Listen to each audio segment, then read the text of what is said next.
Bismillahirrahmanirrahim. Assalamualaikum warahmatullahi wabarakatuh. Bertemu lagi di channel Cerita Nyata. Cerita ini teman-teman ini dibagikan oleh sobat kami yang bernama Agni. Agni asalnya dari Jakarta. Sebelum kita masuk ke ceritanya, jadi untuk sekedar pengantar pada cerita ini, sebelumnya kami mengucapkan terima kasih kepada Mbak Agni yang sudah ingin membagikan ceritanya. Mbak Agni ini sudah membuka tentang keburukan-keburukan di masa lalu, dan beliau ini rela membagikannya ceritanya kepada kami supaya teman-teman semua ini bisa mengambil hikmah dan bisa mengambil pelajaran dari cerita Mbak Agni ini. Mbak Agni ini pernah direhabilitas narkoba. Nah, bagaimana sampai Mbak Agni ini bisa terjebak di lingkaran narkoba itu? Mbak Agni ini ingat betul waktu itu dia masih SMA. Dia mengakui bahwa waktu itu dia bergaul dengan lingkungan yang salah.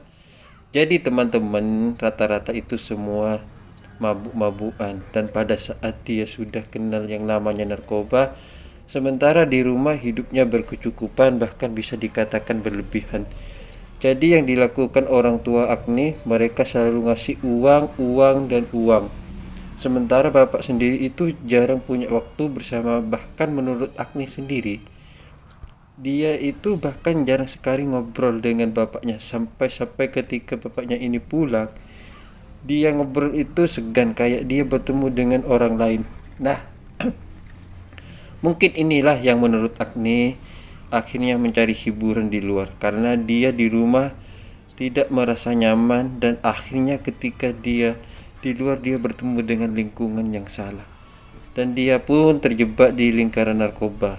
Sampai suatu ketika pas tahun 2010, dia ini lulus SMA, sementara pergaulannya masih dengan orang-orang ini, masih dengan teman-teman yang di masa-masa itu. Bapak ini sempat memaksa Agni untuk kuliah, tapi tidak mau, akan beralasan dia ingin membuka bisnis sendiri bersama teman-temannya. Nah, sebenarnya ini cuma dalil, sama sekali tidak berkeinginan untuk membuka usaha. Dia hanya ingin senang-senang menghabiskan uang, menikmati masa mudanya waktu itu. Jadi ketika diminta ke bapaknya, "Pak, aku butuh modal sekian." Bapak langsung transfer, tidak pakai omong. Waktu itu itulah butuh uang sekitar 20 juta. Ya, transfer sekitar 20 juta ini pun tidak sampai lama uang ini habis. Dia minta lagi ke papanya. Papanya tanpa pikir panjang transfer uang.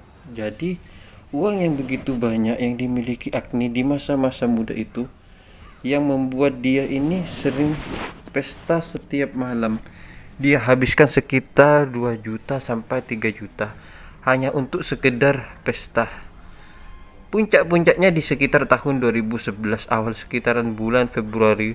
Waktu itu teman-teman ini ketangkap. Mereka digerebek di sebuah rumah kontrakan yang ada di Jakarta Selatan.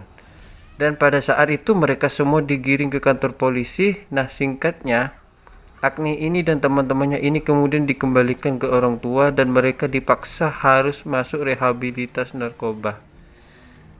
Jadi mereka mencerna. Agni sendiri dia masuk ke sebuah rehabilitas narkoba yang kita katakan nama dan juga lokasinya. Di sana dia bertemu dengan keluarga.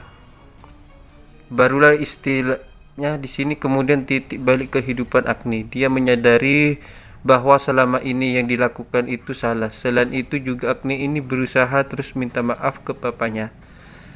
Tapi pada saat itu papanya belum mau ketemu Agni. Jadi inilah titik terberat dalam hidup Agni. Nah, selain ini juga ternyata untuk pertama kalinya Agni ini sering mengalami kejadian-kejadian horor dan mistis di tempat rehabilitasi.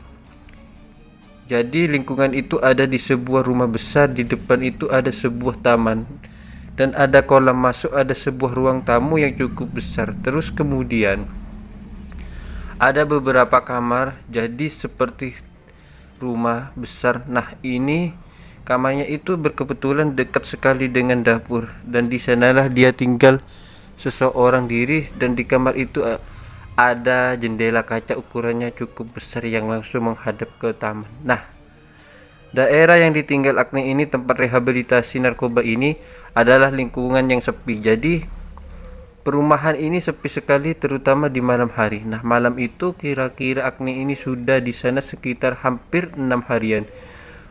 Baru pertama kalinya dia mengalami kejadian yang aneh banget.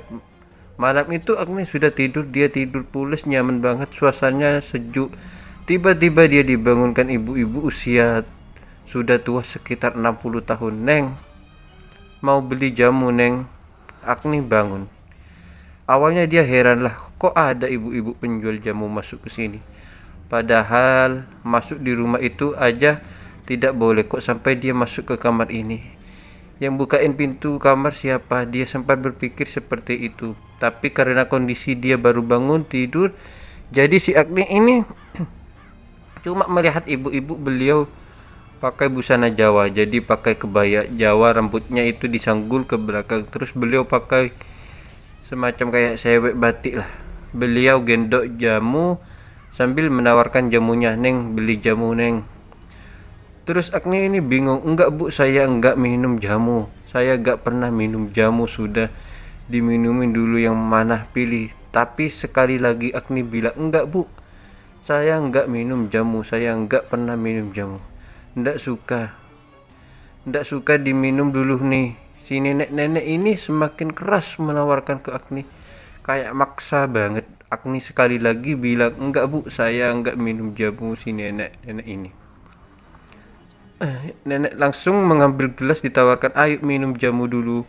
Minum akhirnya. Ini jadi ketakutan. Terus setelah Agni takut dia mau apa-apa, jamu ini disiramkan ke wajah Agni. Sampai Agni itu raut wajahnya ini basah semua dan dia bisa mencium rempah-rempah jamu. Nah, secara bersamaan sosok nenek ini hilang. Tidak tahu kemana hilangnya, seperti apa juga tidak tahu. Langsung cek pintu kamar. Nah, pintu kamar di dalam ini dalam keadaan terkunci. Dia pun langsung memanggil petugas jaga waktu itu. "Pak, kok gimana sih ceritanya, kok ada ibu-ibu tukang jamu masuk ke kamar?" Lah, petugas jaga ini pun kaget. "Loh, kok bisa Mbak ya?" Makanya saya tanya, kok bisa ada penjual jamu masuk ke kamar saya. "Tidak tahu Mbak, tidak mungkin ada yang bisa masuk ke sini." "Ya, tapi saya ngalamin ini." "Gimana ya?" "Udah Mbak, lapor ke pengasuhnya aja." Dipanggillah ke pengasuh. Waktu itu sang pengasuh ini sudah tidur. Dia bangun menemui Agni. "Kenapa Mbak?" "Agni ini Bu, saya tadi sudah tidur, tiba-tiba ada ibu-ibu penjual jamu masuk ke kamar saya. Saya nolak, terus dia ini nyiram jamunya ke wajah saya. Jadi pas waktu Agni ngomong ke ibu pengasuh itu, wajah Agni ini masih basah dan ibu pengasuh ini juga heran kenapa bisa ada kejadian semacam ini. Karena waktu itu si ibu-ibu pengasuh ini belum ada jawaban dan memang tidak tahu kenapa kok ada kejadian seperti ini.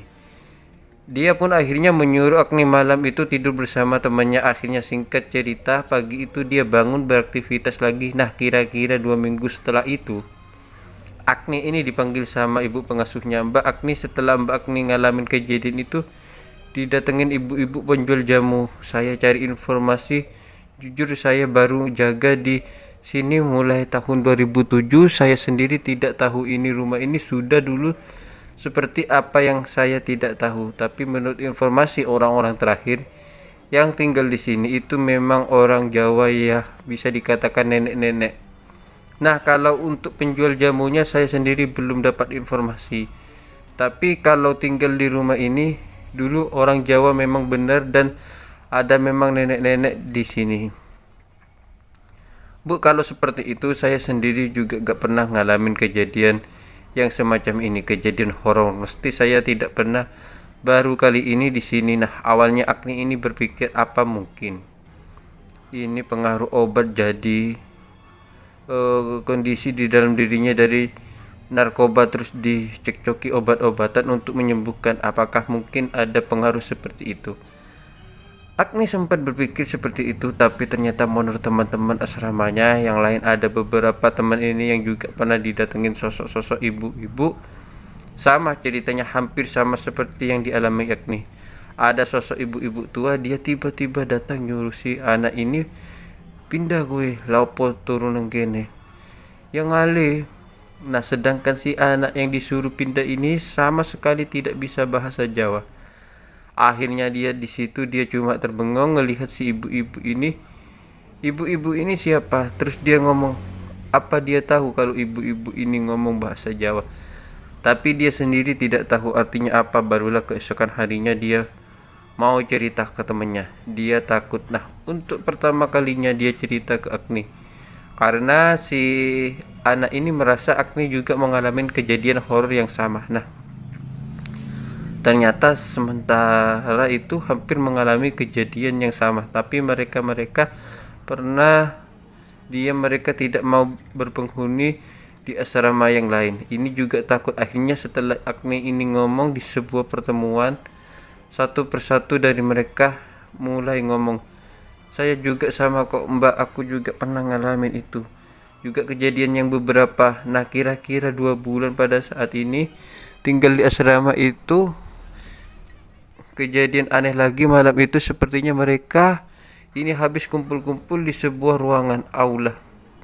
Ada yang main gitar, ada yang makan-makan. Waktu itu soundnya bebas, soundnya curhat dan soundnya ngobrol. Nah, kira-kira jam 10 malam satu persatu dari mereka ini tidur. Ada yang kembali ke kamar, ada juga yang tidur di sana. Sudah ada tiker di sana sendiri. Waktu itu lagi main gitar sampai jam setengah 12. Dia kemudian tertidur. Gitar ini masih dipegang. Jadi dia ketiduran sambil bawa gitar. Tiba-tiba nggak tahu jam berapa dia bangun karena ada cahaya yang menyoroti ke wajahnya. Nah, sampai dia ini silau, loh siapa, tolong dong lampunya, tolong lampunya. Ternyata ada sosok kakek-kakek. Sosok kakek-kakek ini tidak punya gigi, tapi beliau ini ketawa. Ternyata kakek-kakek ini mainan senter itu diarahkan ke wajah Agni. Jadi akhirnya Agni ini bingung, loh bapak siapa, pak tolong pak senternya. Bapak ini sambil terus ketawa. Lah, akhirnya karena Agni ini bingung, orang ini siapa, dia pun akhirnya jalan menuju ke kamarnya. Pas waktu dia masuk kamar, Agni ini heran, loh penasaran, tadi aku ketiduran itu sambil bawa gitarnya kenapa pas aku tadi bangun kok tidak bawa gitar itu. Yang kedua, terus Agni mulai berpikir, itu tadi bapak-bapak itu siapa, kenapa ketawa kayak gitu sambil mainan senter. Nah, keesokan harinya dia tanya ke teman-temannya, yang terutama mereka yang waktu itu tidur di aula. Dia tanya ke satu-satu teman dan teman cowok di situ. Dia ternyata, kamu kemarin tidur di sini malam itu? Iya, kenapa kak? Kamu lihat aku enggak? Aku masih pegang gitar. Iya, sampai kakak tidur aku masih ngelihat kok kakak masih pegang gitar. Lah, waktu itu dibangunin sama kakek-kakek dia mainan senter. Terus si temennya ini ketawa. Iya kak, itu bukan manusia kak. Hah? Maksudmu? Iya, aku sering juga ketemu si bapak itu. Dia itu memang usil, enggak tahu itu siapa orang-orang di sini. Tidak ada yang tahu, pengasuh pun juga tidak pernah tahu itu siapa. Nah, sejak kejadian itu akhirnya Agni ini jadi semakin dekat dengan teman-teman. Jadi berjalannya waktu, Agni mulai sering mengalami kejadian-kejadian yang aneh di asrama itu. Nah, kira-kira waktu itu Agni sudah berada di sana sekitar 6 bulan. Ceritanya ada acara pertemuan dengan keluarga. Jadi keluarga mereka berkunjung ke sana, mereka berbagi makanan, mereka ngobrol. Tiba-tiba Agni melihat ada sosok anak perempuan, usianya ini sekitar 7 tahun lah. Tidak tahu ini keluarga mana, tapi si perempuan ini, si anak ini aneh. Wajahnya pucat, rambutnya pendek. Dia ini dari sejak awal datang dia selalu melihat ke arah Agni. Jadi ini tentu mengundang perhatian Agni ini, kenapa si anak kok ngeliatin aku terus. Jadi akhirnya Agni ini memandang ke si anak ini, yang membuat Agni ini heran dengan wajah tampilan anak ini. Wajahnya itu pucat, kayak dia sakit. Terus dia perhatikan, ini keluarga siapa. Ternyata keluarga salah satu teman Agni yang tinggal di asrama itu. Agni sendiri juga belum terlalu kenal dengan si perempuan ini. Dia pun mendekat ke perempuan ini. Dia kenalan, "Hei, namaku Agni. Namamu siapa? Kita belum kenalan. Aku Mira." "Oh, Mira. Mir itu adikmu, cewek itu." Terus Mira heran, "Yang mana?" "Yang ke sini cuma ibu sama tanteku." "Yang mana ya, Kak? Aku sudah tidak punya adik." "Itu yang tadi datang sama ibumu?" "Tidak tahu, aku sudah tidak punya adik. Adikku sudah meninggal 1 tahun yang lalu." Terus Agni bingung, loh, terus yang ikut sama ibumu itu siapa? Dia perempuan usianya 7 tahun, rambutnya segini, wajahnya pucat. "Makanya aku tanya ke kamu." "Dia ngeliatin aku terus dari tadi." Nah, si Mira ini menjelaskan ke Agni, "Kak, adikku itu sudah meninggal 1 tahun yang lalu. Waktu itu hujan terus menerus. Adikku ini main sama teman-temannya, dia ditenggelam di salah satu waduk." Nah, Agni pun bingung, lah terus itu siapa? Nah, Mira ini buka HP nunjukin foto adiknya. "Yang kakak lihat kayak gini ceweknya." Terus Agni kaget, loh, iya memang ini anaknya. Tadi aku lihat tapi kok enggak ada lagi. Terus si Mira ini wajahnya itu sedih. Tapi dia enggak nangis, dia wajahnya sedih. Dia yakin kalau yang dilihat Agni itu adiknya. Tapi pertanyaannya, kenapa kok si anak ini ngelihatin ke arah Agni terus? Agni jadi bingung. Akhirnya setelah kejadian itu Agni ini semakin bingung. Dia sempat cerita ke ibunya, "Bu, aku itu Agni ini gak pernah mengalami hal horor atau mistis. Bahkan Agni ini gak bisa melihat makhluk tak kasat mata. Tidak bisa, tapi setelah Agni ini masuk sering di tempat rehabilitasi ini, kok Agni ini sering ketemu hal-hal yang semacam ini ya." Coba deh ibu tanya, apa mungkin pengaruh obat? Agni ini juga takut nantinya kejiwaannya Agni ini terganggu. Nah, pas Agni ngomong seperti itu ke ibunya, tentu ibunya juga merasa khawatir. Jangan-jangan dia ini jiwanya juga terguncangkan banyak cerita-cerita orang yang pernah memakai narkoba. Bahkan sampai dia ini di dalam badannya yang saya tahu bisa terganggu atau ketergantungan. Dia pasti mengalami halusinasi. Sebagai ibunya juga khawatir, tapi ketika konsultasi dengan dokter dan juga beberapa pengasuh di sana, mereka menyatakan enggak bisa jadi yang dialami Agni itu memang dia punya penglihatan yang lain. Dia memang bisa melihat makhluk tak kasat mata. Tapi mungkin selama ini tidak menyadari hal itu, akhirnya ke belakang menuruti selama ini memang dia sering melihat makhluk-makhluk aneh, tapi dia sendiri tidak pernah merasa takut. Dia karena yang dilihat oleh Agni dianggap dia manusia biasa. Akhirnya mundur ke belakang, dia ingat lagi kejadian waktu itu duduk di bangku kelas 1 SMA. Itu pulang juga malam sekitar jam 1:30. Dia lewat masuk ke rumahnya karena rumahnya ini ditutup portal. Jadi diantar sama teman-temannya. Persis di depan portal itu dia jalan. Dia merunduk dan menghindari portal itu. Terus dia jalan sendirian.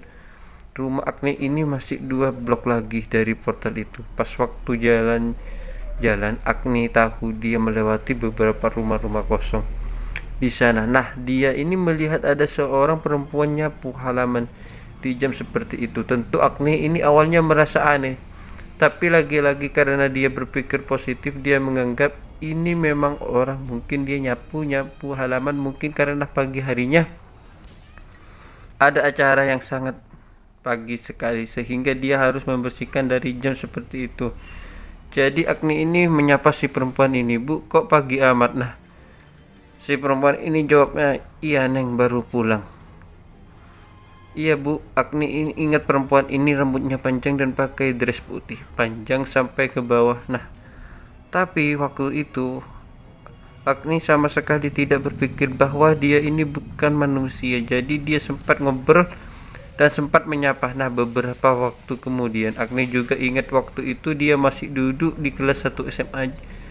Juga malam itu ada tetangga Agni, tetangga di samping rumah. Malam-malam ini tidak bisa tidur karena waktu itu dia habis memakai, dia keluar rumah dan ingin merokok karena dia gak boleh merokok di rumah. Dia keluar, dia ngerokok. Nah, pas waktu dia ngerokok, tiba-tiba dia ini ingin keluar rumah. Jadi dia buka pagar dia keluar sambil jalan-jalan. Nah, menuju ke arah komplek itu, nah dia melihat di samping rumah ini, kita sebut saja namanya Pak Johan. Pak Johan sambil membaca koran, dikira waktu itu masih jam setengah 1 malam. Dia pun menyapa Pak Johan terus. Pak Johan ini menutup korannya tapi tidak membalas sapaan dari Mbak Agni. Pak Johan cuma diam. Akhirnya Pak Johan baca koran lagi. Agni pun jalan lagi. Dia langsung menyalakan rokoknya. Nah, pas waktu itu Agni ini balik menuju ke rumahnya. Otomatis dia lewat rumah Pak Johan itu sudah tidak ada di sana lagi. Barulah di situ Agni masuk ke kamar. Dia tidak bisa tidur sampai jam setengah 3. Tiba-tiba jam setengah 3 dini hari itu dia mendengar kok banyak orang nangis, banyak orang yang keluar. Pokoknya ribut lah di luar. Dia pun keluar, dia nengok dari arah balkon. Dia ngelihat di rumah Pak Johan itu, anak Pak Johan ini sudah kebingungan kayak nyari sesuatu. Terus Agni penasaran, dia turun. Dia akhirnya menemui keluarga Pak Johan. Dia tanya, kenapa Pak? Agni, papa nggak ada, papa sudah meninggal barusan. Innalillahi wa inna ilaihi raji'un.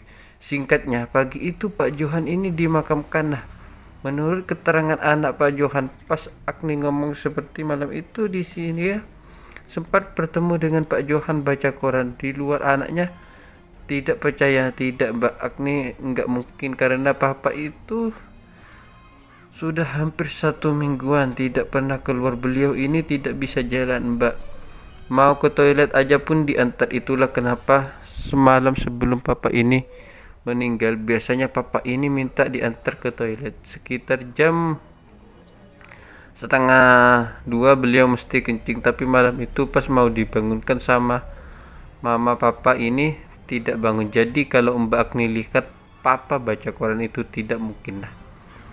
Agni kaget. Oh, akhirnya dia menyimpulkan. Jadi pada saat itu Agni mulai berpikir sebenarnya dia ini bisa melihat hal-hal yang tak kasat mata.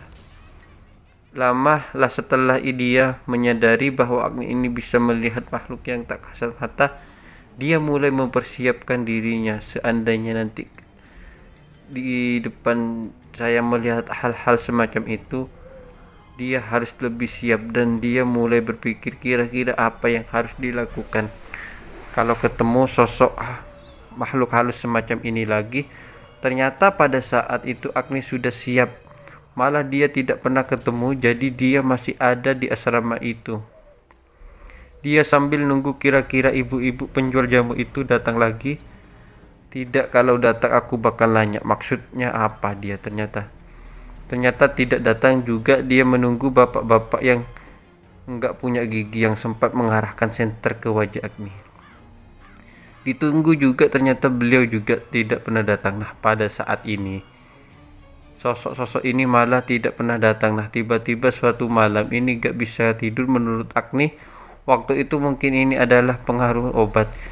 Jadi dia tidak bisa tidur, dia mulai pusing, dia mulai mukul-mukul sesuatu. Nah, menurut Agni dia waktu itu kayak merasa sakit semua badannya. Dia ingin melakukan sesuatu, jadi dia ingin memakai waktu itu, tapi dia coba dialihkan perhatiannya. Terus akhirnya terpaksa keluar kamar. Dia menuju ke ruangan tamu. Dilihat di situ penjaga ini duduk-duduk di depan sambil mendengarkan musik. Nah,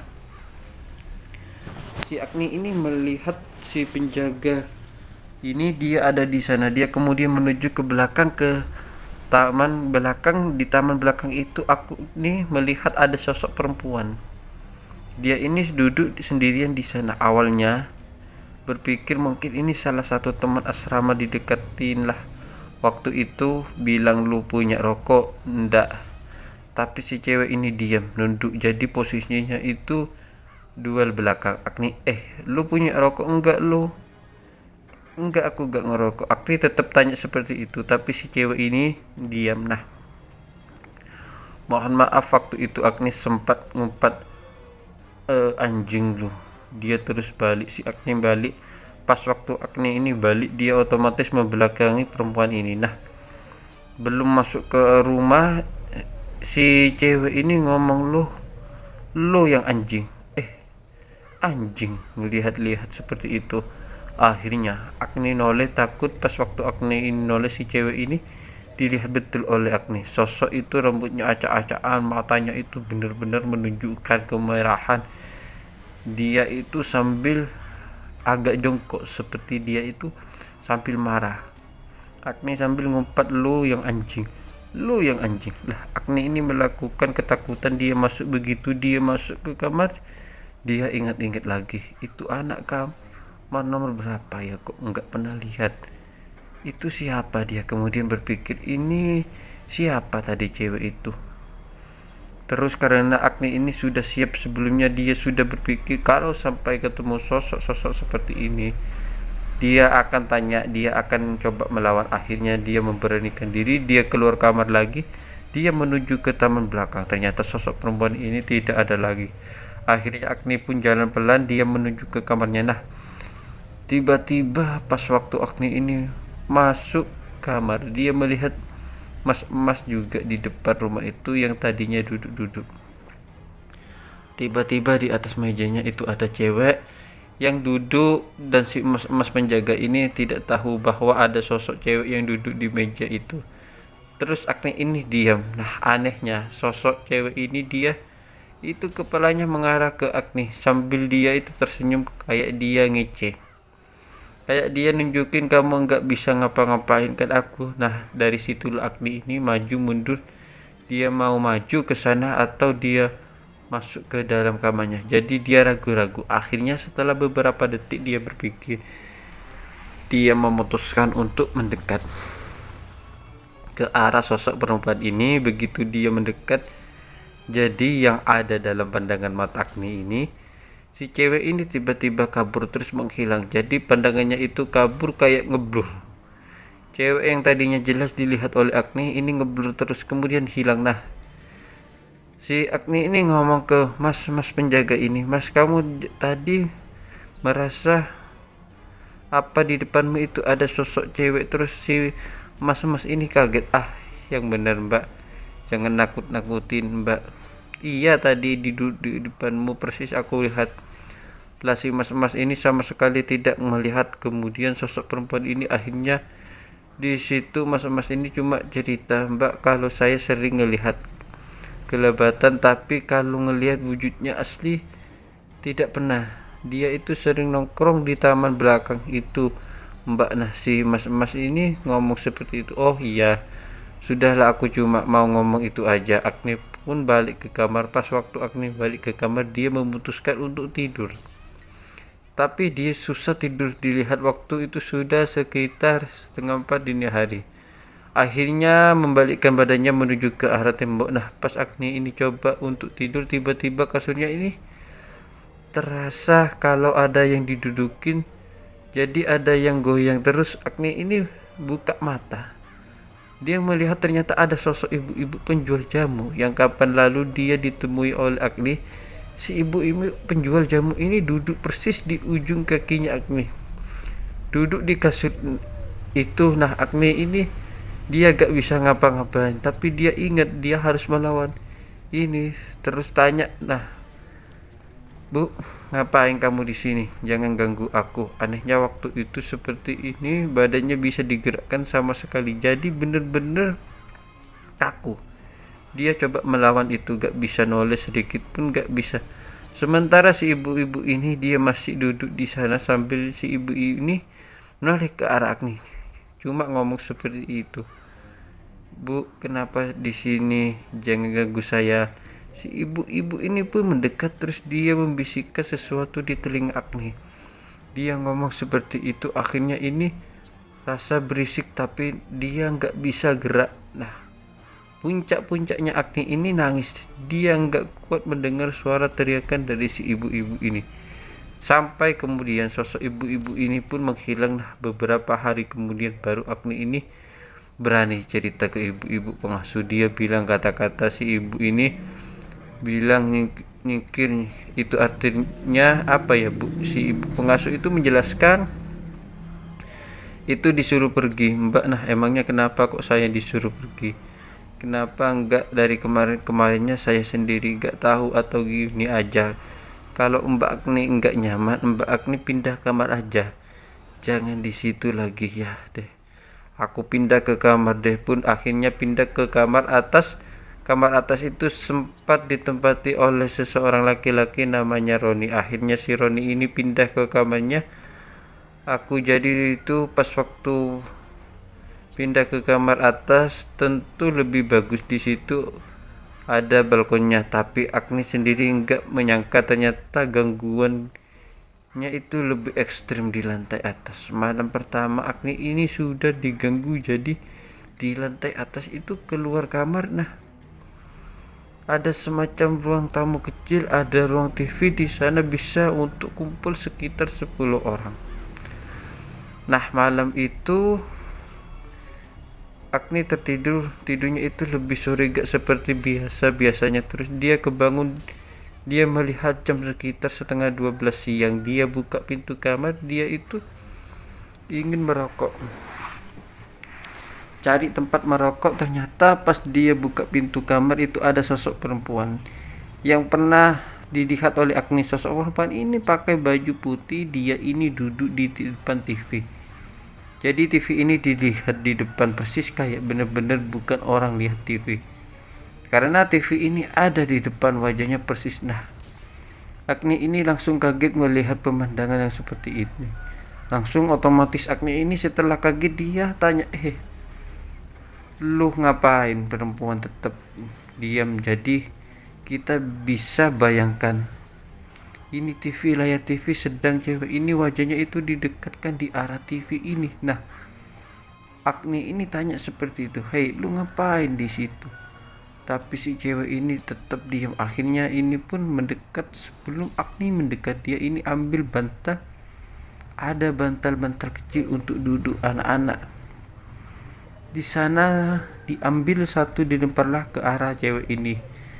Nah, waktu itu Agni ngelihat sendiri bantal ini tembus sama sekali enggak menyentuh perempuan ini. Nah, Agni ini semakin jengkel dengan sosok ini. Dia ambil apapun yang ada di sana. Waktu itu melihat ada sisir yang tergeletak. Sisir diambil, dilemparkan ke cewek ini.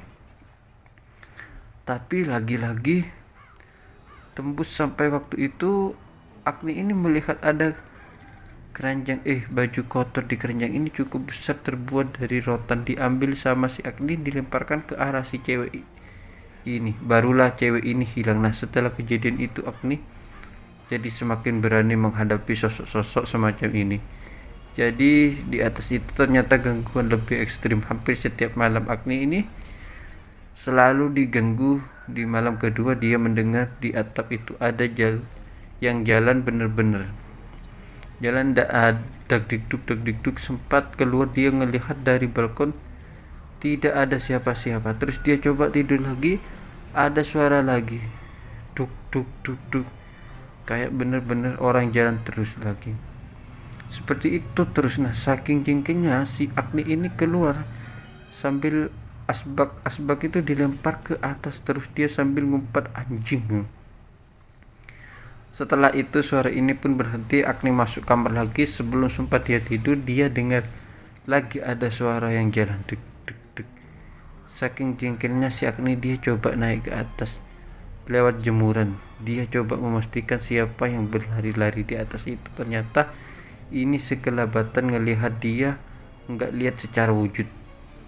Ternyata sekelabatan dia ngelihat ada sosok berbulu. Sosok ini kayak monyet, tapi bulunya itu hitam semua. Jadi memang sekelabatan ini mondar-mandir ke sana kemari, memang kayak berlarian. Disitulah Agni kembali ke kamar. Dia akhirnya cuek, ditutup telinganya sama bantal. Dia tidur sementara suara-suara ini masih terus terdengar seperti malam ketiga. Agni pun dan nenek-nenek ini semua tiga-tiganya mereka pernah lihat. Kadang ada tetangga yang melihat beliau itu lagi nyapu. Si nenek-nenek ini ada juga yang melihat nenek-nenek ini memanggil, menyapa tetangga. Nah, anehnya memang ibu-ibu ini tinggal sendirian di sana. Kadang-kadang suaminya datang, itu pun tidak lama, sampai sehari suaminya pergi lagi. Suatu ketika si ibu-ibu ini dijemput oleh anaknya dibawa pulang ke Jawa Tengah, dan rumah ini kosong sekitar hampir 1 tahun. Lah, rumah ini dibiarkan terbengkalai. Tidak lama kemudian ada salah satu anaknya yang datang terus mengumumkan bahwa rumah ini dijual. Nah, makanya ketika saya tahu rumah ini jadi tempat rehabilitasi narkoba, saya di satu sisi juga ikut senang. Tapi di satu sisi saya juga penasaran. Makanya saya tanya ke ibu-ibu, kok kerasan tinggal di sini padahal rumah ini dulu terkenal angker. Nah, ketika si ibu-ibu ini dapat informasi seperti itu, akhirnya si pengasuh ini bilang ke bapaknya, sebenarnya Pak, berarti memang benar ada beberapa anak kami itu yang sering diganggu di sini. Tapi ketika saya ditanya, saya tidak tahu karena saya tidak tahu sejarah rumah ini seperti apa. Tapi setelah bapak menginformasikan ke saya jadi tahu ternyata itu toh sejarahnya. Tapi meskipun seperti itu, meskipun anak-anak yang saya sering diganggu anak-anak ini berani-berani kok. Pada semuanya bapak ini menjelaskan lagi, Bu, itu tadi jangan diambil mentah ya, ini tadi kan cuma asumsi dari tetangga-tetangga, mereka tidak tahu. Pengasuh tersebut akhirnya, singkat cerita, Agni pun bisa keluar dari tempat rehabilitasi narkoba.